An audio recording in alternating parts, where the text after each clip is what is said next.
стихотворение «Я тебя люблю, мой папа». Мой защитник и наставник, лучший друг и мой герой.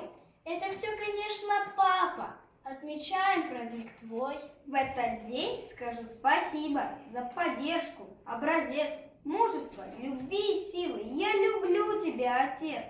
Ты мой папочка любимый, самый близкий и родной. Каждый день неповторимый, если вместе мы с тобой. И спасибо за заботу, за отцовское тепло. Я все знаю, я все помню и ценю твое добро.